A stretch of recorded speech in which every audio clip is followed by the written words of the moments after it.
Welcome to HDOT Behind the Scenes. Thank you very much for joining us and for viewing us here. With us here we have from Customs and Border Protection, Ray Provencio.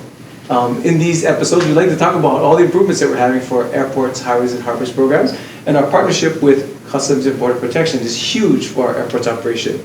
Thanks so much for joining us, Ray. Oh, thanks for the invite. Really glad to be here. I'd love for you guys to be on here and check out our operations and see how we can improve things here for our visitors here and our residents. Well, that's our goal, right? U.S. Customs and Border Protection, we stand sentry at our nation's borders. We have a very complex and vast mission set. But one of our priorities is beyond the national security enforcement posture that we have, is really global economic security, lawful trade and travel. We want to make sure and be as efficient as possible as we can. So working with you and your team and making sure that we have the best process going forward is really critical, especially the people of Hawaii and all over the nation, the people that we serve, because we ultimately are public servants. That's amazing. And we talked a bit about the improvements that you're making to your operations nationwide. Could you talk a little bit about how we're looking at things here at our airports? Yeah, absolutely. So airport modernization, one of the I guess items in my portfolio is airport modernization strategy. It's really an executable strategy. You know, traffic counts, traveler counts have gone up. Pre-pandemic levels were way above that. At least last measure was about 34% over pre-COVID levels. Our appropriated staffing levels have remained relatively static. Slight increases here and there, but let's be realistic. We're not going to resource our way out of any type of issue. So we have to leverage technology and look at technology to get better.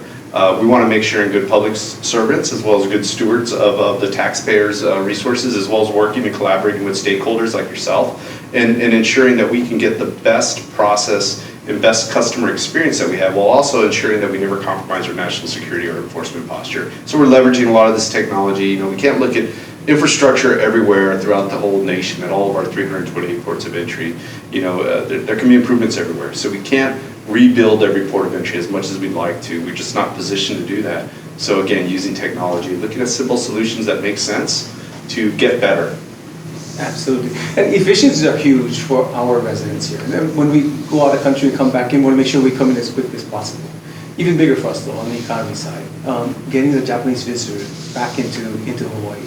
How are we working to ensure that we're better partners with Japan and to hopefully attract more people coming back in again? Oh, that's a good point. So one thing I always say is global economic security is national security, right? So economic security equates to national security. And actually partnering and working with other nations really improves the U.S. overall. And working with Japan, a prime example, our global entry process, Trusted Traveler Program. Japan, we've been working with them. We're kind of tweaking out some of the infrastructure and the OIT, the information technology for better, try not to use acronyms, right? Trying to better that process and have Japan as a full implementation of a global entry partner, probably in early calendar year 2025. And I think that's going to be critical, especially with Hawaii. So last year, I believe we had 85,000 global entry passengers travel through here. Of those, about 2,000 were from Japan.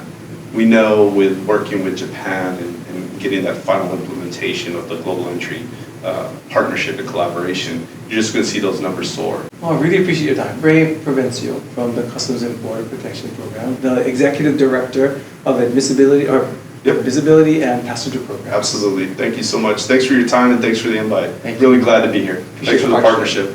Absolutely.